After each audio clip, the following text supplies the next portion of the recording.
सबका साथ सबका विश्वास। वैसे तो ये बीजेपी का एक पॉलिटिकल यानी सियासी नारा है, लेकिन शायद अब ये नारा राजनीतिक पार्टियों पर ज्यादा फिट बैठ रहा है, क्योंकि एक के बाद एक साथियों की बढ़ती तादाद और घटक दलों में प्रधानमंत्री मोदी पर बढ़ता विश्वास ये साफ संदेश दे रहा है कि एनडीए के साथ जुड़ना कई दलों को फायदे का सौदा लग रहा है। कई आ चुके हैं, कई आने की तैयारी में हैं। हेमंत सोरेन की भाभी और जेएमएम के दिग्गज नेता सीता सोरेन अपने घर में बगावत करके बीजेपी में शामिल हो गई है। राज ठाकरे भी दिल्ली भी पहुंच चुके हैं और बीजेपी नेताओं के साथ बैठक कर रहे हैं। इसके अलावा ओडिशा में बीजेडी तो पंजाब में शिरोमणि अकाली दल एक बार फिर एनडीए से जुड़ने को लेकर बात को आगे बढ़ा रही है। लेकिन इन सब के बीच दो बड़े मुद्दों पर जोरदार सियासत भी जारी है, क्योंकि पहले राहुल गांधी ने शक्ति पर सवाल उठाया और उसके बाद कर्नाटक में बजरंगबली की भक्ति पर बवाल मच गया। पॉलिटिकल बवाल भी इसे कह सकते हैं। तो आज इन तमाम मुद्दों पर होगी देश की सबसे बड़ी पॉलिटिकल बहस। 2024 की जंग, कौन किसके संग, और शक्ति और भक्ति का भी खूब है रंग।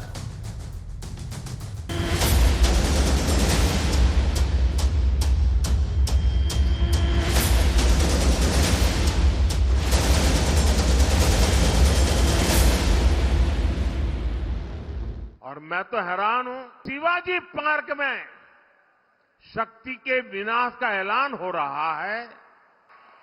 नारी शक्ति का यही आशीर्वाद मेरा सबसे बड़ा सुरक्षा कवच है।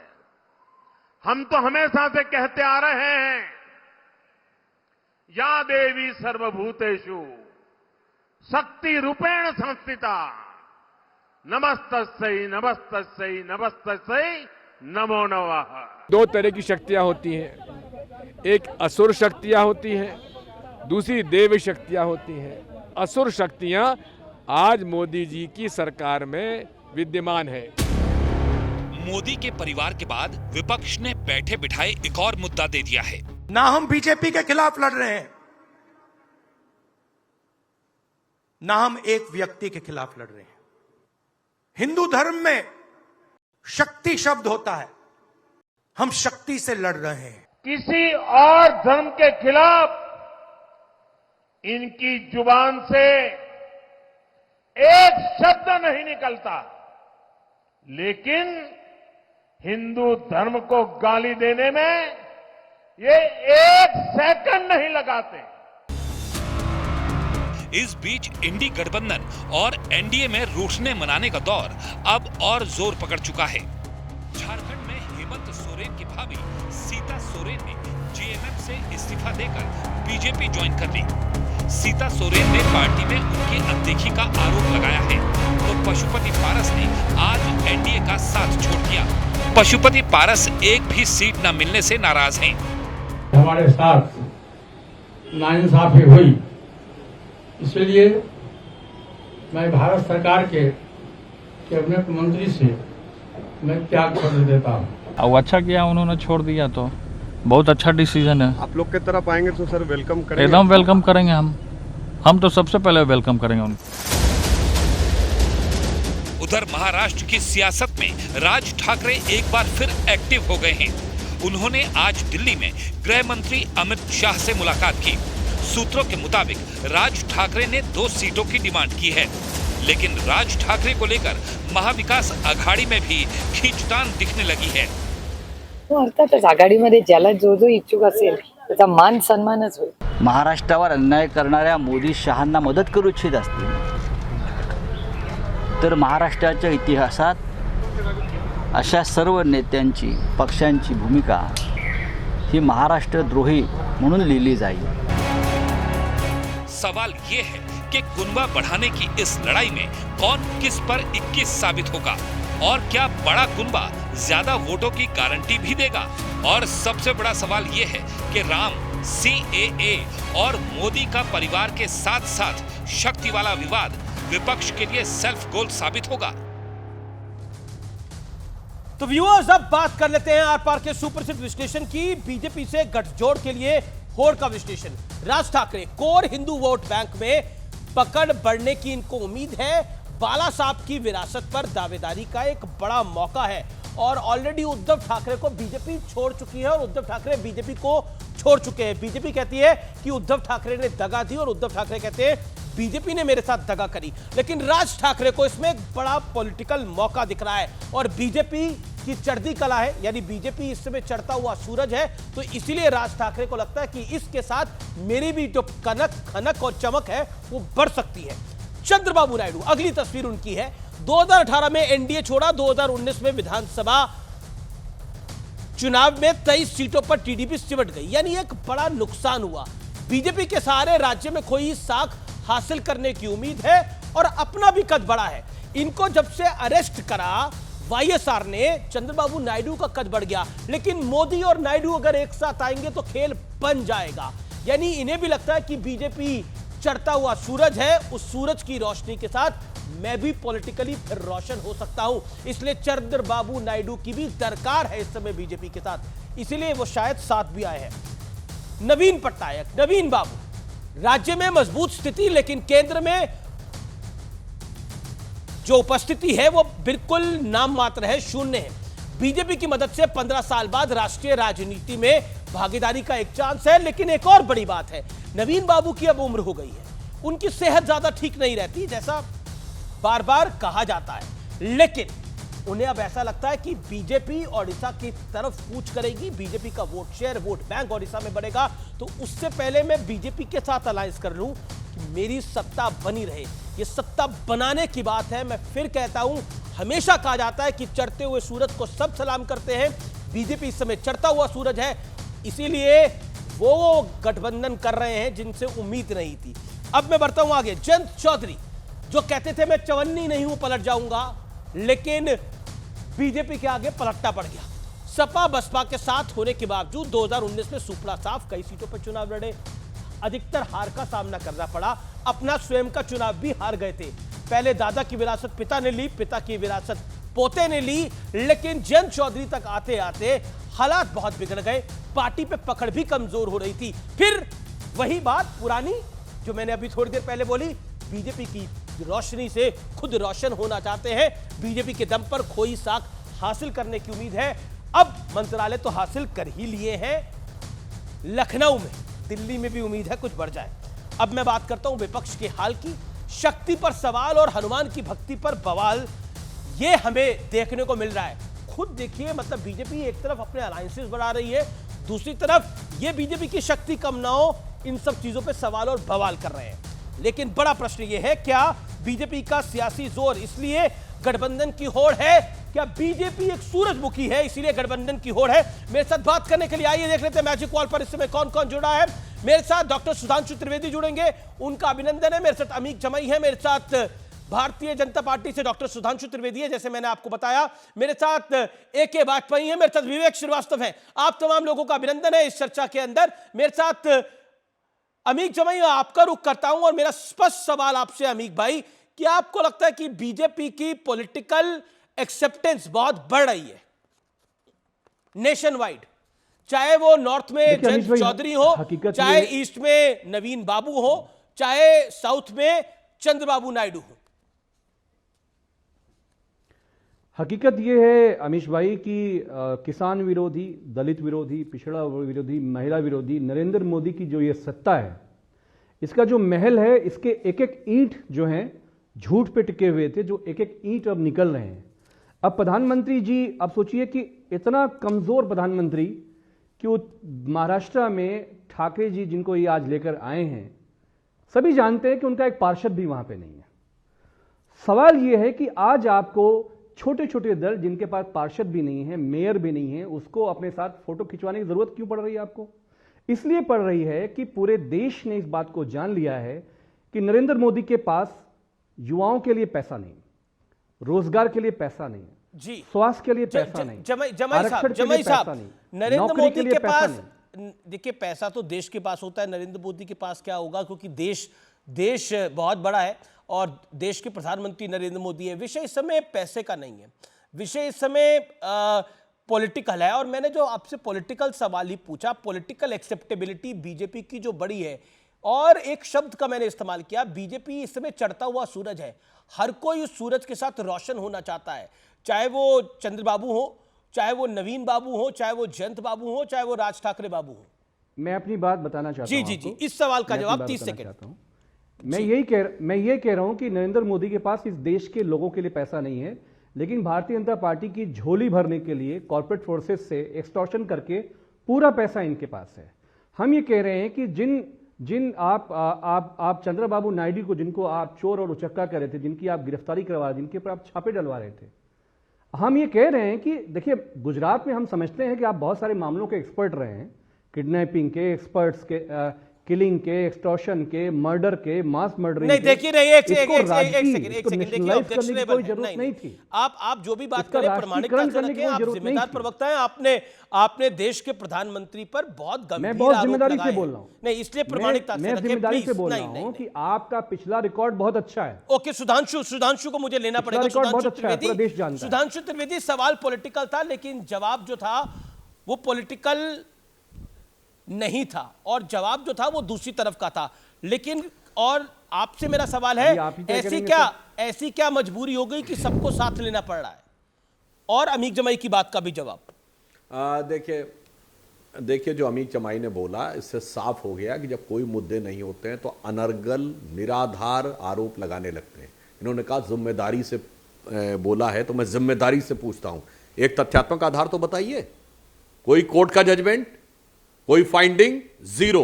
हां, तथ्यात्मक आधार मैं बताता हूं। आपकी सरकार थी, आपने लखनऊ, फैजाबाद और वाराणसी की अदालत के बम धमाकों के आतंकवादियों से केस विड्रॉ करने की कोशिश की, हाई कोर्ट ने फटकार लगाई, तब आप केस रुक पाए। अदालत का रिकमेंडेशन बता रहा हूं। मुजफ्फरनगर के दंगों में आपने कहा एक ही समुदाय को कंपनसेशन देंगे, अदालत ने फटकार लगाई कि एक ही समुदाय कंपनसेशन नहीं दिया जा सकता है, तब आपने विड्रॉ किया। आप वो हैं जो आप कह रहे हैं दंगाई की बात। कहिए, याद दिलाऊं, 13 सितंबर 1994 इलाहाबाद हाई कोर्ट में घुस गई, सपा बसपा की सरकार थी, समाजवादी पार्टी के दंगाई घुस गए, उनको कैंटोनमेंट से आर्मी बुलानी पड़ी। ये तीनों बातें मैंने फैक्ट पे बोली है। जिम्मेदारी से बोलिए तो जरा जिम्मेदारी के साथ करके बोलिए। मान लिया मोदी जी के प्रति बड़ी नफरत है, हीन भावना से ग्रसित हैं, ईर्ष्या से ग्रसित हैं, आप सब लोग मिलकर नहीं रोक पा रहे हैं, क्योंकि भारत एक नई दिशा में आगे बढ़ रहा है। और आए बाएं साएं एक्सटॉर्शन बोल रहे थे, कितने का पाबंदी किसकी थी? एक मिनट, एक लाइन में हमारी पाबंदी थी। रेपिस्टों को आपने, किसकी पाबंदी थी? सरकार ने कन्विक्टेड अरे सुनिए जनाब, बनाया। एक बात कहना चाहता हूं, मेरी बात पूरी सुन लीजिए। मुसलमान बेटियों के रेपिस्ट, अरे भाई वो रिश्तेदार हैं आपके। देखिए, आपने छोड़ा, आपने मारा पाया। कैसी सरकार है आपकी? अरे सुनिए, रेपिस्टों की बात करने वाले, लड़कियों से रेप हुआ, उसके बाद उन्होंने आत्महत्या कर ली, उसके बाद जलवे से ये कहने वाले कि लड़कों से गलती हो जाया करती है। शर्म आनी चाहिए, वो कहते हैं रेपिस्ट की बात। और अभी राजस्थान में कहते हैं, राजस्थान इसलिए रेप में आगे कि मर्दों वाला प्रदेश है। याद है कि नहीं अमीक जमाई? और बताओ, आपका जो बेटियां इंसाफ मांग रही थी, अपनी टर्न पे जो न्याय मांग रही थी, होते हैं, और उन्होंने गृहमंत्री, प्रधानमंत्री उस मेंबर ऑफ पार्लियामेंट के साथ खड़ा है। ए माई, मैंने आंकड़े और स्टेटमेंट कोट किए, माइक पकड़ के प्रधानमंत्री आज महिलाओं की कैसे बात कर रहे हैं? बयान नहीं दिया है। प्रधानमंत्री को कोई अधिकार नहीं है इस देश की महिलाओं की, उनकी सुरक्षा में बात करने का, उन्हें कोई अधिकार नहीं है। अगर वो मैंने तो बोल दिया, बेटियों के साथ आपने तो रेप के केसेस को फर्जी कहा। इंडी गठबंधन के मुख्यमंत्री ने रेप को मर्दानगी का प्रतीक बताया, रेप को कहा लड़कों से गलती हो जाया करती है। दलित बेटी को जला दिया, भाव भंगिमा बना लो, पर यथार्थ का जवाब दो मेरे भाई। मैंने जिम्मेदारी से बोला है, और आप जो है हिलडुल के बोल रहे हैं, अपने ऊपर जो पूरा आंदोलन चला रही थी। अमीक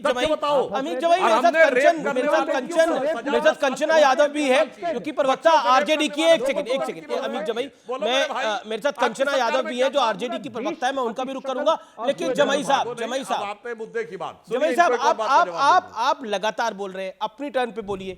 आपने बड़े सारे इल्जाम लगा दिए कि बहुत चीजों के एक्सपर्ट है, बहुत चीजों के एक्सपर्ट है। कोर्ट ने, आप अगर आपके पास तथ्य हैं तो सामने रखिए, कोर्ट ने किस चीज में कौन सा सजा सुनाई है, किसमें फैसला सुनाया, अगर कोई तथ्य है तो सामने रखिए। One second. उसके बाद सवाल मेरा बिल्कुल पॉलिटिकल था, बिल्कुल पॉलिटिकल सवाल था कि आपके गठबंधन को लोग छोड़ रहे हैं और एनडीए के गठबंधन के साथ जा रहे हैं। उसका जवाब नहीं है, तो आपने प्रधानमंत्री पर अनर्गल निजी आरोप लगाए। नहीं, आपने मेरा प्रधानमंत्री ये पे कहना है, अनर्गल निजी आपका आरोप रिकॉर्ड लगाए। बहुत अच्छा है पिछला, यही तो मैंने कहा है, रिकॉर्ड आपका बहुत नहीं अच्छा तो है।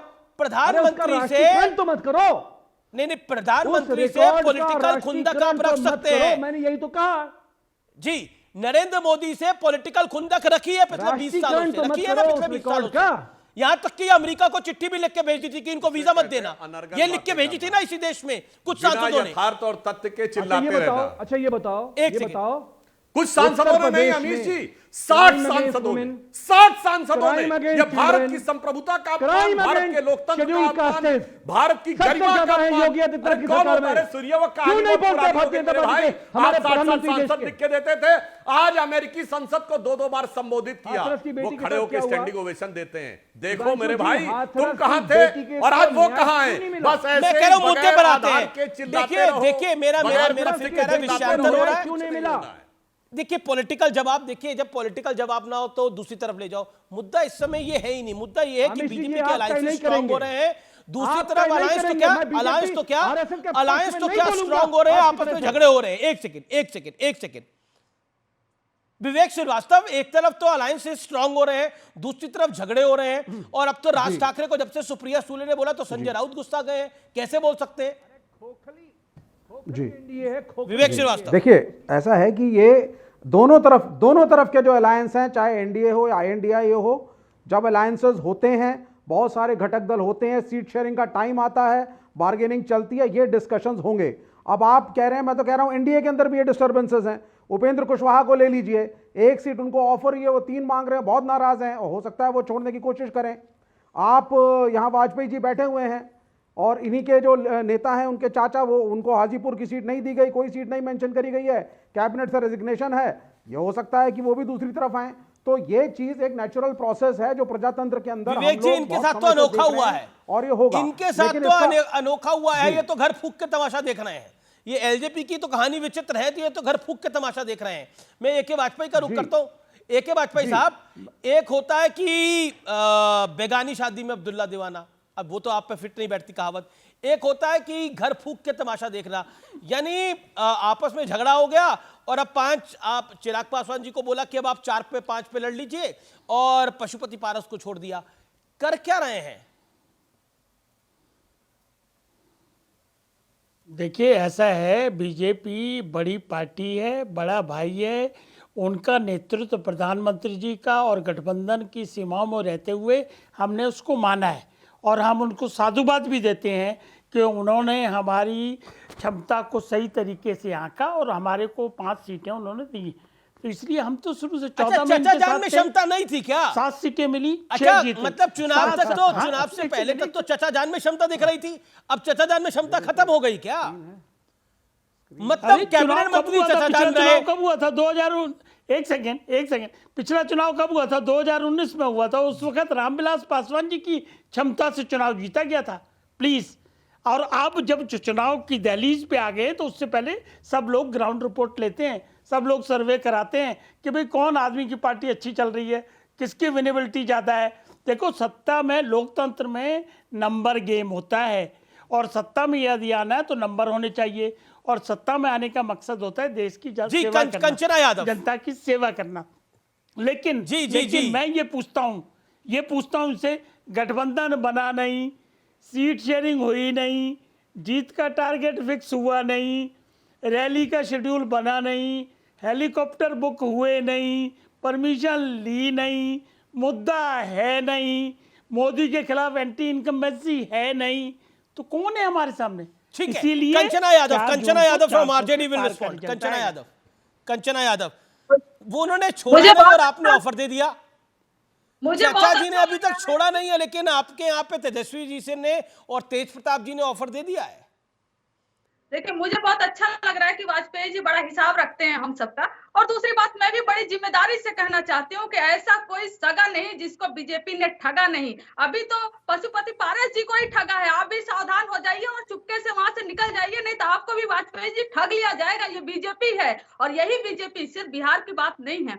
महाराष्ट्र में चाचा भतीजा को अलग करवा दी, और हर जगह, हर स्टेट में घूम रही है कि कहां घर में भाई और भाई को लड़ाया जाए और चाचा और भतीजे को लड़ाया जाए। ये तो छोड़ दीजिए, ये तो राजनीतिक पार्टियां, इन्होंने देश तक को ठग लिया है। क्या किया युवाओं के लिए? इन्होंने 2 करोड़ रोजगार के लिए बात किया था, क्या इन्होंने दिया? क्या इन्होंने दिया? 10 साल अच्छा का कंचन जी, हिसाब देंगे, नहीं देंगे? कंचन जी देखिए, एक बात को क्लैरिफाई कर दीजिए। ये आपने आपका चाचा और भतीजे की जो बात है, ये कंचन जी एक चीज क्लैरिफाई कर दीजिए व्यूअर्स के लिए हमारे, ये जो चाचा भतीजा का आपने जिक्र किया, इसमें क्या नीतीश चाचा और भतीजे तेजस्वी यादव का जो गठबंधन टूटा है वो भी है क्या? इसमें वो भी आता है कंचन जी? देखिए मैंने ऐसा कहा ना कि ऐसा कोई सगा नहीं जिसको बीजेपी ने ठगा नहीं। तो नीतीश जी को भी बीजेपी ने ही ठगा हुआ है कि जैसे 2020 के इलेक्शन में इन्हीं के चिराग पासवान जी को आगे करके उनकी 43 सीटें 45 सीटों पर लेकर आई थी, तो बीजेपी ने उनको भी ठगा है। लेकिन चाचा जी को ये समझ नहीं आया, लेकिन बाद में उनको समझ में आएगा। खैर वो बात है, लेकिन आप डाइवर्ट न करें क्योंकि मैं मुद्दों पर बात करूंगी। यहाँ पर आप यहाँ पर सुधांशु जी बहुत तेज चिल्ला रहे थे महिलाओं पर। बता दीजिए ना, बीएचयू में एक लड़की का इन्होंने इनके पदाधिकारियों ने आईटी सेल का गैंग रेप किया। वहीं लोकसभा इलाके से आते हैं प्रधानमंत्री नरेंद्र मोदी जी जाते हैं, लेकिन एक बार भी उन्होंने नहीं कहा कि हमारी बेटी का यहाँ पर, हमारी छोटी बच्ची का यहाँ पर हमारे पदाधिकारियों ने रेप किया। 2 महीने तक मध्य प्रदेश में वो लोग चुनाव प्रचार करते रहे और मणिपुर जाकर आप लोग चिल्लाते थे जहाँ ठीक है कंचन जी मणिपुर की महिला, ठीक है, you made your point Kanchan Yadav आपने अपनी बात को रखा। Let BJP member of parliament come in. Okay hold your point, you made your point. Sudhanshu ji एक बात तो स्पष्ट है, चाचा भतीजा में झगड़ा करा ही देते हैं आप। नीतीश चाचा और तेजस्वी जी में झगड़ा करा दिया, मतलब वो सगे चाचा भतीजा नहीं थे लेकिन पॉलिटिकल चाचा भतीजा तो थे। अब अजीत दादा पवार और शरद राव पवार में झगड़ा करा दिया। अब आपने पशुपति पारस और चिराग पासवान में झगड़ा करा दिया। अब बताइए ऐसा क्या बह रहा है आपका चाचा भतीजों से? अभी कंचना जी ने बहुत जोश खरोश में बोला कि ऐसा कोई सगा नहीं जिसको ठगा नहीं, तो मैं तथ्य से बता देना चाहता हूं। लालू प्रसाद यादव जी 1990 में पहली बार मुख्यमंत्री बने भाजपा के सपोर्ट पे। जब भाजपा ने सपोर्ट विड्रॉ किया तो वीपी सिंह के साथ मिले और कांग्रेस के सपोर्ट से सरकार बनाई और कम्युनिस्टों के सपोर्ट से, ठीक है। उसके बाद वीपी सिंह को झटका दिया, उसके बाद जॉर्ज फर्नांडिस को झटका दिया, फिर शरद यादव को झटका दिया, फिर नीतीश बाबू को झटका दिया, फिर किसके साथ मिलकर सरकार बनाई, फिर उसके बाद कांग्रेस के सपोर्ट पर काफी दिन तक सरकार चलाई। उसके बाद नीतीश जी के साथ रहे, रामविलास पासवान जी के साथ रहे। कंचना जी एक पार्टी बता दीजिए जिसको साथ में लेके सरकार न बनाई और सब में खुद सीएम रहे, दूसरे को बनने नहीं दिया और कहते रहे गरीब गुरबा की बात है। गरीब गुरबा तो छोड़ दीजिए, पिछड़ा की बात तो छोड़ दीजिए, अपनी जाति में एक योग्य व्यक्ति नहीं दिखा। जिस दिन बात आई सत्ता देने की तो पहले मेरा साला था, फिर मेरी बीवी थी, फिर मेरा बेटा था, फिर मेरा दूसरा बेटा था, फिर मेरी बेटी थी। बस जो एक कहावत होती ना, बाटे रेवड़ी पुड़ी पुनी अपने को दे। क्या ठगा गरीब गुरबा को, सब कुछ अपने परिवार की झोली में भर लिया कि गरीब गुरबा की सरकार का परिवार आज सबसे अमीर परिवार हो गया। हमने कम्युनिस्ट को के साथ मिलकर सरकार नहीं चलाई, हमने कांग्रेस के साथ कभी समर्थन नहीं किया। आप लोगों पे लागू होता है, ऐसा कोई बचा नहीं जिसको हमने ठगा नहीं, और ठगा तो आपने अपने परिवार को ठग लिया। लालू प्रसाद यादव जी की बेटी का नाम मीसा है। जब वो पैदा हुई तो मीसा में जेल में बंद थे और अपनी बेटी का नाम मीसा इसलिए रखा था कि मुझे जीवन भर याद रहेगा, कांग्रेस को समाप्त करना है। मगर आज कांग्रेस के साथ चले गए, सबको ठग लिया मान्यवर। बस मोदी जी के खिलाफ ईर्ष्या में कहां। और महिलाओं पे बात करते करते संदेश खाली की महिलाओं की चीख नहीं सुनाई पड़ी, ना उन महिलाओं में दलित दिखी, ना आदिवासी दिखी। और मणिपुर पे मैं कहना चाहता हूं, ये इंपॉर्टेंट है, केंद्र सरकार के खिलाफ तो मणिपुर के लेकर अविश्वास प्रस्ताव आ गया। सुनिए, मणिपुर सरकार के खिलाफ क्यों नहीं लाया अविश्वास प्रस्ताव? 1.5 साल हो गए। मणिपुर सरकार के खिलाफ कोई नोटिस क्यों नहीं है? ये सच है कि मणिपुर से कोई लेना देना नहीं है। मणिपुर को लेकर दिल्ली में राजनीति करनी है। कॉन्फ्रेंस क्यों नहीं किया आप बताइए? अरे मैं कह रहा हूं, आपने इस्तीफा मांगा क्या? यह दर्शाता है कि मणिपुर में कुछ नहीं बोलना, सिर्फ दिल्ली में हल्ला मचाना है। वरना 1.5 साल हो गए मणिपुर सरकार के खिलाफ अविश्वास प्रस्ताव क्यों नहीं? और दिल्ली में अविश्वास प्रस्ताव आया, आज डिजिटल डाटा अवेलेबल है, 5% नहीं बोला विपक्ष। बड़ी खबर राज ठाकरे के ऊपर नितिन गडकरी ने अपनी चुप्पी तोड़ी है। राज ठाकरे ने आज सुबह उन्हें फोन किया था। फोन पे क्या बोला था? बीजेपी और एमएनएस का गठबंधन की उम्मीद है। अमित शाह से मिले राज ठाकरे, लेकिन नितिन गडकरी ने क्या बोला राज ठाकरे के ऊपर, सुनिए हमारे कार्यक्रम में। राज ठाकरे दिल्ली में है, और राज ठाकरे अगर दिल्ली में है तो कुछ तो बड़ा चल रहा है, तो क्या अलायंस होने की बात है? देखिए, मुझे आज सुबह ही राज ठाकरे जी का फोन आया था, पर वो दूसरे काम के लिए आया था। उनके पासपोर्ट का काम था, वो हो गया, इसलिए धन्यवाद देने के लिए आया था। बाकी तो कहाँ का पासपोर्ट? एनडीए का पासपोर्ट? नहीं, उनका पासपोर्ट। अच्छा। बाकी उनका क्या बातचीत होगी क्या नहीं, ये तो आज होगी तब निर्णय होगा, मुझे पता नहीं इसके बारे में। लेकिन आप चाहते हैं राज ठाकरे आए? देखिए, इसका निर्णय पार्टी करेगी। आपका मन क्या है? नहीं, मेरा कोई व्यक्तिगत मन नहीं होता। पार्टी के पदाधिकारी, पार्टी के अध्यक्ष और पार्लियामेंट्री बोर्ड, प्रधानमंत्री जो निर्णय करेंगे वो करेंगे। तो एमएनएस के ऊपर मना भी नहीं करा, यानी इंकार भी नहीं किया और इकरार भी नहीं किया। लेकिन सुधांशु त्रिवेदी, राज ठाकरे को क्या ले रहे हैं? क्या मनोवैज्ञानिक दबाव बनाना चाहते हैं आप उद्धव ठाकरे के ऊपर, राज ठाकरे को लेकर? सवाल यह है क्योंकि अमित शाह मिले हैं उनसे और नितिन गडकरी से मैंने साक्षात्कार में सीधा सवाल पूछा, उन्होंने पासपोर्ट वाली बात तो मानी। मैंने पूछा एनडीए का पासपोर्ट तो नहीं दे रहे कहीं? देखिए, मैं एक बात कहना चाहूंगा कि जो मनसे के नेता हैं राज ठाकरे, उनकी पार्टी का नाम है ना महाराष्ट्र नवनिर्माण सेना, तो मनसे कहते हैं मराठी में। तो जब नितिन गडकरी जी ऐसे वरिष्ठ नेता ने बोला, उसके बाद मेरा कोई टिप्पणी करना यह उचित नहीं लगता, अनाधिकार चेष्टा लगती। पर एक बात बहुत साफ है, जो कुछ दिखाई पड़ रहा उससे देश की जनता मोदी जी के साथ जानते कैसे जुड़ी है? जन जन जुड़ा हुआ है, जन से जुड़ी है, दिल से जुड़ी है, मन से जुड़ी है। तो दिल से, मन से सब देश की जनता मोदी जी के साथ जुड़ रही है। और मोदी जी ने आज अपनी स्थिति यह बना ली है कि मंजिलों की जुस्तजू में मैं अकेला ही चला था, लोग यूं जुड़ते गए और कारवां बनता गया। और देखिए अमित जी, कारवां कैसा बना है जी। मैं बिल्कुल मैं कारवां के ऊपर आऊंगा, लेकिन आम आदमी पार्टी के राजेश गुप्ता है, विधायक है आम आदमी पार्टी के राजेश गुप्ता जी। राजेश गुप्ता जी, सवाल यह है कि बीजेपी राम काज से अब राज ठाकरे तक भी पहुंच गई है और आप लोग भक्ति, शक्ति, ईडी इन सब में उलझे पड़े हैं। क्या आपको लगता है कि मनोवैज्ञानिक बढ़त जिसे कहा जाता है, पॉलिटिक्स में भी, क्रिकेट में भी, खेल के मैदान में भी बीजेपी वो हासिल कर रही है और आपको उलझा रखा है भक्ति, शक्ति, ईडी के चक्कर में? आप उलझे भी पड़े हैं, खुद ही आपके लोग बयान दे देते हैं। देखो अमीश भाई, जिसके पास में सत्ता होती है वो उसका कभी कभी दुरुपयोग करता है। अब ये तो जनता को देख रहा है कि दुरुपयोग कितना हो रहा है, उसका कैसे जवाब देना है। जो लोग डर रहे हैं वो जा रहे हैं, जो नहीं डरते वो टिके हुए हैं। अच्छा, आपने अभी कहा कि चाचा भतीजों में झगड़ा करा देते हैं। अरे भाई, ये बाप बेटों में झगड़ा करा देते हैं। यशवंत सिन्हा जी नाराज हो गए थे, जसवंत सिन्हा जी को नहीं रखा था पार्टी में, अब वो भी छोड़ के चले गए हैं। ऐसे ही सास बहू में झगड़ा करा देते हैं।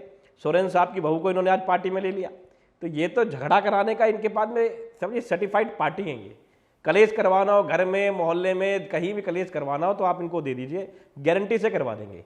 और इनकी कोई दूसरी ब्रांच भी नहीं है, ये लिख लीजिए, झगड़ा ही झगड़ा, और हमारी कोई ब्रांच नहीं है। इनकी पार्टी के नीचे टैगलाइन लिखी हुई है, इस बात को आरजेडी की प्रवक्ता हंस रही है ये बात सुन के। यही करते नहीं, मैंने आप बताओ कोई गलत बात बताई?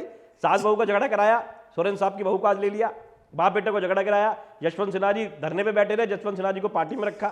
तो ये तो मैं कह रहा हूं कोई दूसरी ब्रांच नहीं। आपकी पार्टी में जो झगड़े हुए थे वो तो इन्होंने नहीं कराए थे। आपने पढ़ा है ना, आपकी पार्टी में जो झगड़े हुए थे वो तो इन्होंने नहीं कराए थे। अरे सर, ये आगे पीछे से ऊपर नीचे बहुत सारी चीजें ऐसी है जो आप जैसे बड़े पत्रकार नहीं देखते, उनको छोटी छोटी घटनाएं करते रहते हैं। छोटी घटनाएं करते रहते हैं, चाहे मोहल्ले के आरडब्ल्यू में जाइए, चाहे कहीं जाइए, ये झगड़ा कराने के एक्सपर्ट है जी। मतलब आप आरडब्ल्यू तक भी पहुंच गए। कितना, मतलब सुधांशु जी, आप लोगों ने कितना प्रताड़ित कर रखा है विपक्ष को। मतलब उनको कहते हैं कि उनके घर में भी झगड़ा आप ही कराते हैं। देखिए, अभी इन्होंने बोला गुप्ता जी ने कि इनकी कोई ब्रांच नहीं है। सही बात है, आपकी कोई ब्रांच नहीं है। झगड़ा क्या आपने बोला है साहब? शांति भूषण से झगड़ा, प्रशांत भूषण से झगड़ा, योगेंद्र यादव से झगड़ा, किरण बेदी से झगड़ा, कुमार विश्वास से झगड़ा, शाजिया इल्मी से झगड़ा। अरे बाकी तो छोड़ते जाइए। आपकी पार्टी में जब आप टोपी ओपी लगाते थे, मुझे चाहिए जन लोकपाल, अपनी पार्टी में भी एक लोकपाल अपॉइंट किया था, उसका नाम याद है कि नहीं? एडमिरल रामदास, उनसे भी झगड़ा कर लिया। और तो और आप जिस आंदोलन से निकले थे उस अन्ना हजारे से झगड़ा। अन्ना हजारे ने शराब घोटाले के ऊपर चिट्ठी लिख दी आपके लिए, मान्यवर। और तो और क्या झगड़ा कहा जाए, आप तो कहते थे कि मेरी नानी जी को अच्छा नहीं लगेगा उस मंदिर में जाना, तो उनके भी जाके मंदिर में दर्शन कराया। अब इसे झगड़ा कहा जाए या उनकी अवमानना कहा जाए तो समझ में नहीं आता। और तो और बच्चों की कसम खाए थे कांग्रेस से मिलेंगे नहीं, कांग्रेस से मिल भी लिए, फिर कांग्रेस से झगड़ा भी कर लिए, फिर कांग्रेस से दोबारा भी मिल लिए। और आज तो स्थिति यह है कि झगड़ा भी है और मिलन भी है। छत्तीसगढ़ में जाके कहा था भूपेश बघेल सबसे भ्रष्ट मुख्यमंत्री हैं और कांग्रेस के साथ गठबंधन है। अभी कांग्रेस ने मात्र 1 महीने पहले तक बोलती थी कि शराब घोटाले में केजरीवाल जी को अंदर होना चाहिए, अब ये साथ में है। आपकी तो झगड़े की वो स्थिति है गुप्ता जी कि तुम्ही से मोहब्बत तुम्ही से लड़ाई, अरे मार डाला दुहाई दुहाई। आपकी जैसी तो कोई दूसरी पार्टी ना भारत की राजनीति में नहीं आई। आपने क्या नई नवेली राजनीति आजमाई कि जनता देख के कह रही है दुहाई दुहाई।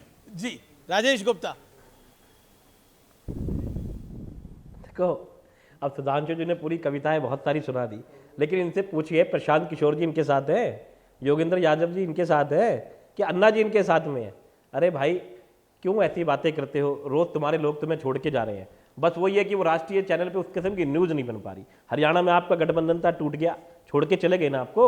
एक आते 4 जा रहे हैं। और मुझे एक बात समझ में नहीं आई, वाजपेयी जी बैठे हुए थे वहां पर, वाजपेयी जी ने कहा कि भाई ये तो बहुत मजबूत पार्टी और हमारी ताकत देख के हमको 5 सीटें दे दी।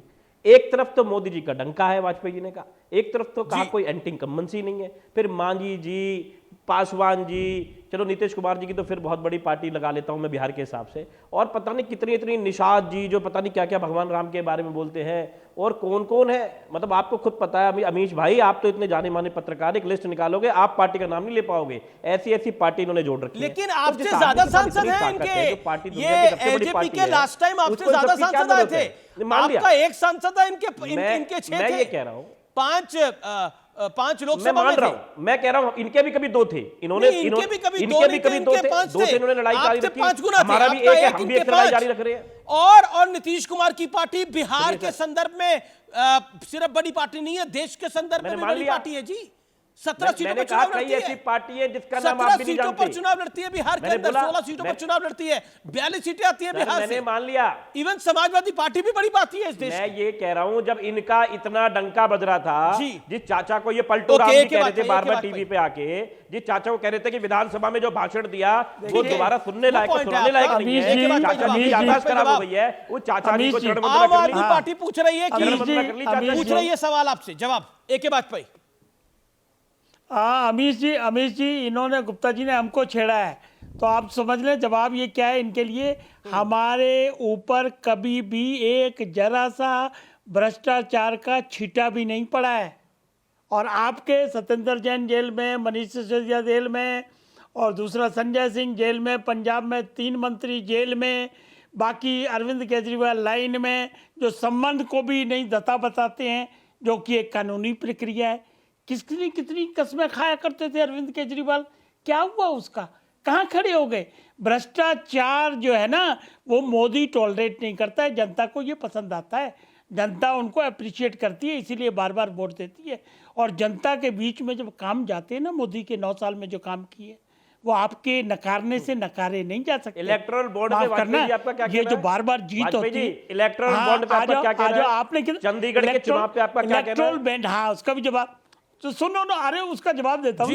वो सुप्रीम कोर्ट ने खुद ही कहा हुआ है, इलेक्टोरल बॉन्ड जो है वो कॉर्पोरेट फंडिंग है, जो कंसेप्ट राजीव गांधी ने स्टार्ट किया था, हमने उसको और ट्रांसपेरेंट किया है, क्योंकि वो ब्रीफकेस आने बंद हो गए इसके आने से। छापे मार के पैसे ले लो। बहुत बड़ी खबर आ रही है एनडीए गठबंधन को लेकर, बहुत बड़ी खबर है। अगले 48 घंटे बहुत महत्वपूर्ण है, बीजेपी कुछ बड़े अलायंसेस को सील कर सकती है, लेकिन सबसे बड़ी खबर यह है इस समय कि भारतीय जनता पार्टी और बीजू जनता दल 48 घंटे के भीतर एक बड़ा ऐलान संभव है। मामला कहीं अटका हुआ है लेकिन बड़ी घोषणा संभव है। यह समय बहुत बड़ी पॉलिटिकल अपडेट है। ओडिशा में एनडीए का अलायंस बढ़ रहा है और बीजू जनता दल के साथ यह गठबंधन हो सकता है और अगले 48 घंटे में इसकी घोषणा संभव है। एक तरफ राज ठाकरे हैं, एक तरफ शिरोमणि अकाली दल है, तीसरी तरफ ओडिशा में 48 घंटे में एक बड़ा ऐलान है। यह बहुत बड़ी घोषणा होगी। खबर यह भी है कि जेपी नड्डा, सूत्रों के हवाले से खबर है, जेपी नड्डा ओडिशा जाएंगे और फिर नवीन पटनायक प्रधानमंत्री मोदी से मिलने आ सकते हैं। अगले 48 घंटे बहुत महत्वपूर्ण है इस गठबंधन के लिए। अगर यह गठबंधन होता है तो अचूक गठबंधन होगा ओडिशा के अंदर और सभी की सभी सीटों पर को जीतने की कुवत रखता है। पॉलिटिकली इतना स्ट्रांग ये गठबंधन होगा अगर बीजेपी और बीजू जनता दल का गठबंधन यहां हो जाता है। ये समय की बड़ी खबर है। अमीत चमई मेरे साथ है, सुधांशु त्रिवेदी मेरे साथ है, राजेश गुप्ता मेरे साथ है। अमीत चमई, बीजेपी को कहा जाता था ये उत्तर भारत की पार्टी है, ये नॉर्थ ईस्ट में गए, अब ईस्ट में बीजू जनता दल गठबंधन कर रही है भारतीय जनता पार्टी के साथ। यानी कुछ ना कुछ तो इन्होंने सही करा होगा जो यहां तक पहुंचे हैं, और कुछ ना कुछ तो विपक्ष गलत कर रहा है जो पॉलिटिकली इतना डिक्लाइन हो रहा है लगातार। देखिए, बीजू जनता दल के साथ तो ऑलरेडी एनडीए के वो पार्टनर हैं, तो इसमें कोई नई बात नहीं है। मेरा सिर्फ ये कहना है कि प्रधानमंत्री को इस बार सबसे ज़्यादा उत्तर प्रदेश से विशेषकर 80 लोकसभा सीटों पे सबसे ज़्यादा खौफ है। इसलिए पूरे देश में एक कहावत हमारे उत्तर प्रदेश में कही जाती है अमीश भाई, कि हमारे जो आदरणीय सीएम है मुख्यमंत्री योगी आदित्यनाथ जी, उनको अगर कोई टाई कोट पहन के मिल जाए तो वो इन्वेस्टर समिट में उसके साथ कोई कारोबार का पैक्ट कर लेते हैं। वैसे हमारे प्रधानमंत्री जी के बारे में कहा जा रहा है कि कोई भी राजनीतिक दल जो रजिस्टर्ड है उसको बुला के उसके साथ गठबंधन क्या बात कर रहे हैं? बीजू जनता दल प्रधानमंत्री बीजू जनता दल 15 साल से एनडीए के साथ नहीं था, और बीजू जनता दल कोई छोटा दल है? वो सरकार उनकी लगातार चल रही है, आज की डेट के अंदर भी उनकी स्थिति ठीक ठाक है। आप कह रहे हैं कि कोई भी मिल जाता है। ओके, ये कोई भी आपको बीजू जनता दल कोई भी लग रहा है? ओके, सुधांशु त्रिवेदी, ये कोई भी कौन है? ये कोई भी कौन है? ये कोई भी कौन है? द बिग क्वेश्चन इज ये कोई भी कौन है? डिफेंड कितना करते हैं? ओके, आप 1 सेकेंड, सुधांशु त्रिवेदी 40 सेकेंड के लिए हैं, आप क्यों डिफेंड कर रहे हैं? मैं डिफेंड नहीं कर रहा, मैं तो सवाल आपको, मेरा कहना है कि आपने कोई भी बोला, बीजू जनता दल कोई भी है ना। अगर आप राजनीति में रह के बीजू जनता दल को कोई भी मानते हो, चंद्रबाबू नायडू को कोई भी मानते हो, आरएलडी को कोई भी मानते हो, तो फिर मानते किसको? को तैयार है। पॉइंट ये है। ओके, सुधांशु त्रिवेदी, ये कोई भी कौन है? सुधांशु त्रिवेदी, देखिए, अमित जमाई जी जो बोल रहे हैं, इन्हें समझना चाहिए जिसको कोई भी कह रहे हैं वो बीजू जनता दल 25 साल से लगातार सत्ता में है। हमारा भी गठबंधन हुआ नहीं हुआ यह तो एक भविष्य बताएगा, वो बताने का, उस पर टिप्पणी करने का अधिकार केंद्रीय नेतृत्व का है। परंतु जिसको आपने कोई भी कहा 25 साल से, और मान्यवर पता है बीजू बाबू के नाम पे है। बीजू बाबू जनता दल के कितने बड़े नेता थे, उसी जनता दल के जिससे आपके मुलायम सिंह जी भी निकले। बीजू बाबू मुलायम सिंह से बड़े नेता थे। बड़ी दुख की बात है कि मोदी जी के प्रति ग्लानि में, निराशा और हताशा में सीमा तक चले जाते हैं कि बीजू बाबू के नाम पे बनी हुई पार्टी को, जो 25 साल लगातार सत्ता में रही, जो भारत की राजनीति में लंबे लंबे पार्टियां इतने समय तक नहीं रह पाई, उसको कोई भी बोलने लगते हैं। ये आपकी बहुत बड़ी समस्या है। बीजू जनता दल का क्या एजेंडा था? बात आपकी सही है। नहीं, आदिवासियों के बारे में, उनकी जमीनें लूट के आपने कॉर्पोरेट फोर्सेस को दी है। आपको प्रेम बीजू जनता दल से? बीजू जनता दल के फाउंडर के सपनों का प्रेम है आपके अंदर? वो तो आदिवासियों के साथ खड़े थे, वो तो कमजोरों के साथ खड़े थे। आप कहां खड़े हैं? भाई मुखौटा लगा लेंगे, मैं आज आदिवासी हूं, मैं आज सत्ता में आया, मैं आज बीबी हूं। ठीक है, जवाब देखिए, एक अरे भाई बीच में फिर बोलने लगते हैं, बीच में बोलने लगते हैं भाई। आपको लगता होगा कि आप अपनी पार्टी में अपना नंबर बढ़ा रहे हैं। आपकी लोग, ऐसे लोगों की हरकतों से पार्टी का नंबर बहुत कम हो जाता पब्लिक की नजर में। हम लोग मैं बताना चाहता हूं, जब पहली बार सत्ता में आया 1999 में, तो भारतीय जनता पार्टी के साथ गठबंधन से आया, और उस समय हमने अपना संगठन, संसाधन, कार्यकर्ता और अटल जी का विराट नेतृत्व, वो सब कुछ दिया था। बीजू जनता दल में नवीन पटनायक जी का प्रभाव था। तो 10 साल वो हमारे साथ सत्ता में रहे। आप क्या बोलने लगते हैं, ये आया वो आया फलाना ढिमाका? भाई अपनी पार्टी का तो मतलब कम से कम इतिहास पता होना चाहिए, जहां से खंड खंड टुकड़े टुकड़े होकर आप बने हैं। इसलिए मैं कह रहा हूं, जब बोलिए तथ्यात्मक बोलिए, आप बहुत आवेशात्मक मत बोलिए। अब मैं सिर्फ ये कहना चाहता हूं, ये पुनः इस बात का प्रमाण है कि पूरब से पश्चिम तक, अभी आपके कार्यक्रम के दौरान दिखाया, क्या फाइनल हुआ है ये मैं नहीं कह सकता, मगर आपके कार्यक्रम से जो प्रतिध्वनित हो रहा है, तो पश्चिम की कोई पार्टी हो जो कि सत्ता में कभी नहीं रही, जिसका एक भी सांसद विधायक नहीं हो, जैसे मनसे, या पूरब की एक पार्टी जो 25 साल अनवरत सत्ता में रही, बीजू जनता दल, अगर आपकी रिपोर्टें ये मान रही हैं कि सब प्रधानमंत्री जी के साथ आने चाहते हैं, तो इसका मतलब इस कोने से उस कोने तक पूरा भारत आज मोदी जी के नेतृत्व में आगे खड़ा होना चाहता है। चंद उन लोगों को जिनको हिंदू धर्म की एक शक्ति है, उस शक्ति से लड़ना है, वो शक्ति उनके दिमाग पे ऐसी चढ़ गई है कि उनके लिए उनके एक एक वक्तव्य विपत्ति की तरह हो गए। जी, ये मैं उसी पर आता हूं। अभी अमीक जमाई ने बोला कि शक्ति मतलब किसी शब्द को पकड़ लेती है बीजेपी और प्रधानमंत्री मोदी, सुधांशु त्रिवेदी एक शब्द को पकड़ लेते हैं। मौका क्यों देते हैं आप? अब राहुल गांधी ने शक्ति को लेकर सवाल क्यों करे? मैं हिंदू धर्म में एक शब्द होता है शक्ति, मैं उसके खिलाफ लड़ रहा हूं।